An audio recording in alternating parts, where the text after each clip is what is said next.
Hello students, welcome to my online lesson.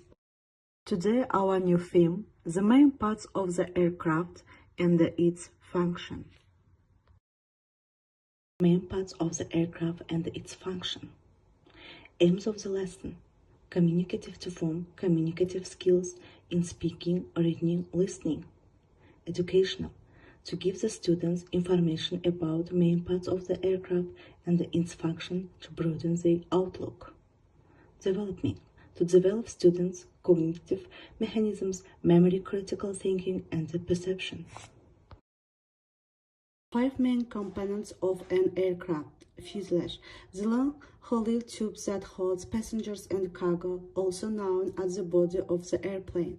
Wings, also known as the fails the wings, generate the lifting force needed for flight. The wings are in the middle and back of aircraft. Empennage, the tail end of the aircraft in the empennage, which helps with stability using assistance from the rudder and the elevator. Power plant, the engine of and propeller make up the power plant. Landing gear, a plane can't function without landing gear. Shock absorbers and the wheels are part of the landing gear. Airplanes are certainly a remarkable feat of engineering. Man has figured out how to get over 100 pounds worth of metal up in the air and flying smoothly, but not without a little trial and error. Over the past century, the components of an aircraft have evolved to make flights more efficient, safer, and faster. There are some main parts of the aircraft. Fuselage. The fuselage is one of the major aircraft components with its long, hollow tube that's also known as the body of the airplane, which holds the passengers along with cargo. This area includes the cockpit, so the pilots are in the front of the fuselage. Despite there being different types of fuselage, they all connect the major parts of an airplane together. The cockpit. The cockpit holds the command and control section of an airplane. Modern aircraft cockpits have a number of vital instruments for controlling the airplane on the ground as well as when flying. Cabin. The section in back of the cockpit is the cabin.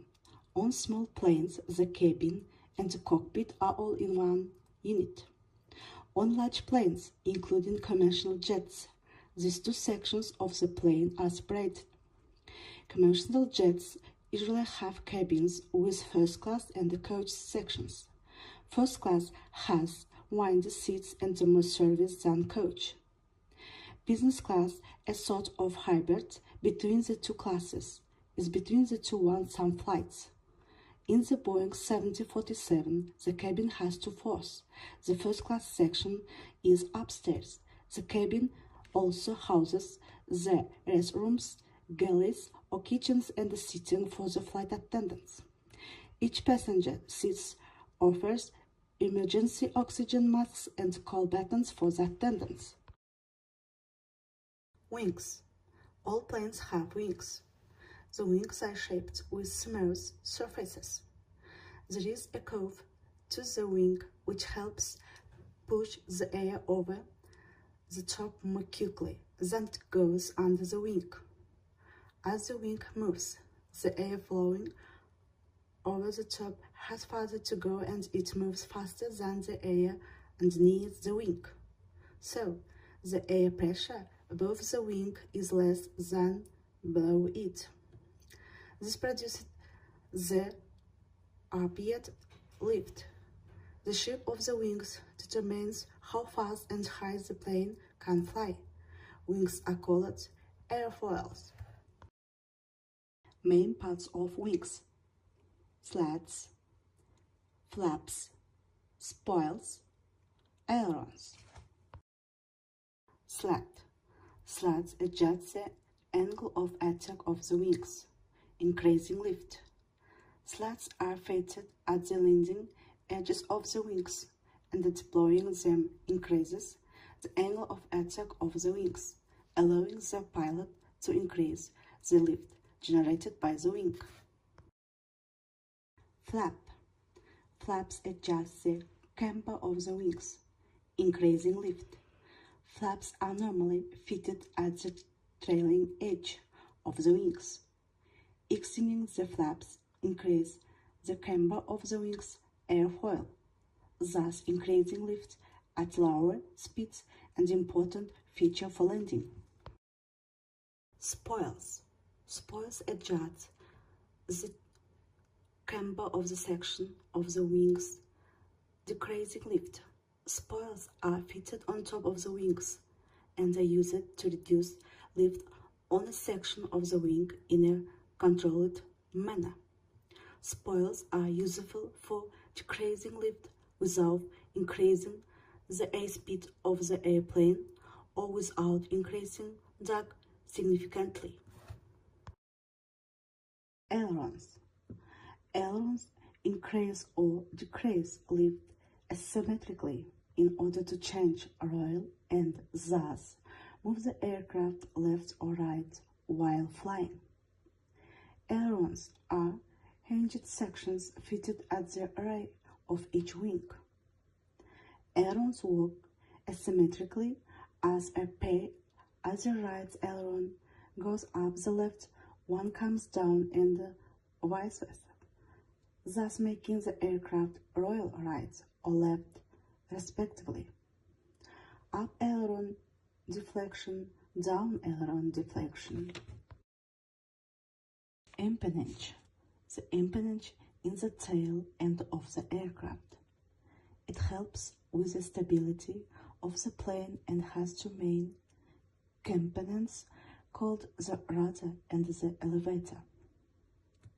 The rudder helps the aircraft steer from the right to left, and the elevator helps with the up and down movement. Vertical stabilizer, horizontal stabilizer, rudder, trim tabs, elevator. The horizontal stabilizer. The horizontal stabilizer helps maintain an airplane's stability in flight. It does so by providing a mini wing at a certain distance from the main wings. The smaller wing produces enough lift to control the pitch of the aircraft and maintain its stability. Elevators. Elevators increase or decrease lift on the horizontal stabilizer symmetrically in order to control the pitch motion of an airplane. Elevators are hinged surface fitted at the rear of the horizontal stabilizer. They work symmetrically as a pair.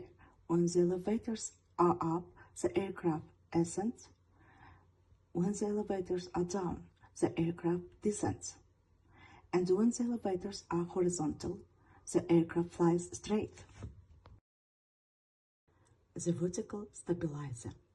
The vertical stabilizer prevents lateral movements of the airplane. Without vertical stabilizer, most aircraft would lose lateral control, tend to slip, increase drag, and become uncontrollable. The rudder. The rudder controls the yaw motion of an airplane. The rudder is a hinged surface fitted to the vertical stabilizer. When the rudder is turned to the left, the aircraft turns to the left in the horizontal plane. When the rudder is turned to the right, the aircraft turns to the right. The rudder is used to turn the aircraft left or right on the ground. In the air, however, the rudder is primarily used to coordinate left and right turns or to counter adverse yaw. Power plant. The power plant of an airplane structure includes the engine and the propeller. The engine itself is a complicated system comprised of many smaller parts like cylinders, fans, and pistons. Together, these aircraft engine parts work to generate the power of thrust of an aircraft. Engine, cowling, propeller, firewall. Landing gear. You cannot have a safe plane without having the landing gear. Not only are these parts imperative in order to land, but the landing gear is also used to help an aircraft take off and taxi. The landing gear includes shock absorbers for a smooth landing and the takeoff, as well as wheels on the plane. Answer the questions.